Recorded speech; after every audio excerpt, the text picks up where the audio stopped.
let's talk a little bit about your story and what happened to you, Don. Well, I met a man and I got married, and the man happened to be Muslim and I'm Christian, Mhm. and we from almost the very beginning had conflict in our relationship.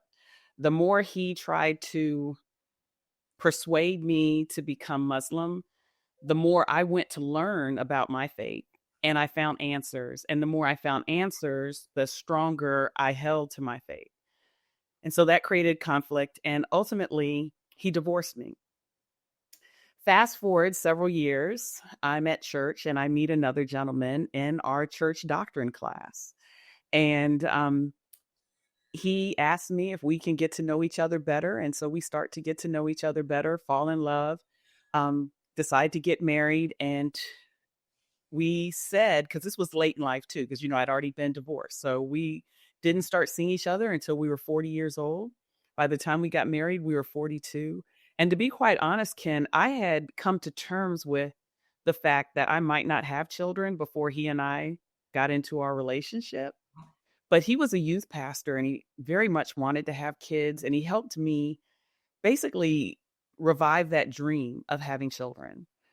But I said to him, I said, even though we're not getting married until I'm 42 years old, is it okay if we don't try actively? We didn't do anything to prevent it, but I just knew a lot of people who got pregnant like right away and spent their first year like with morning sickness and all of that. And I really just wanted to enjoy him. And so for 1 year, we didn't try, and God was gracious. We didn't get pregnant. And then we started trying. And we got married in March. And so that summer, I believe I had my first pregnancy. I say I believe because I didn't have a chance to confirm it. I had many of the symptoms, but I didn't have a positive pregnancy test. But then if I was pregnant, I lost that child. Then what, 3 more months? Fast forward another 3 months. I'm pregnant again. This time I get to get a positive pregnancy test. And that time I said to myself, okay, now I know for sure I'm pregnant. Yeah. And though it was painful to lose that pregnancy, and I don't want to minimize that, I actually took it as a sign that here I was, now 43 because my birthday had come by, that we could get pregnant and, trusting that, in time we would have a child. Fast forward another few months and I get pregnant again and we're very excited. And then on his birthday, 6 months after this first miscarriage, we miscarry a second time. We're super because, possibly 3 times, but definitely twice. Yeah. And then we're devastated because it's happened twice, and not just twice, but in a row. And we're like confused. God, what is going on?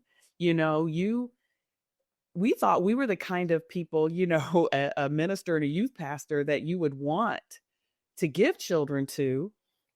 Yeah, we thought we were a little special. But anyway, we got over that quickly because of the second miscarriage. And then 6 weeks after the second miscarriage, my husband died suddenly. Wow. Okay. So this is tragic. All right. So you miscarried 3 times, going through that grief, that loss, that only a mom would know, how that feels. And now you've lost the love of your life. And now you're in total sadness and total grief. Yeah. Oh, And along with him, the dreams that I had for a family, yeah. I felt like died with him, at least a family from my body. Yeah. Yeah. Right. Yeah. Okay. This is deep.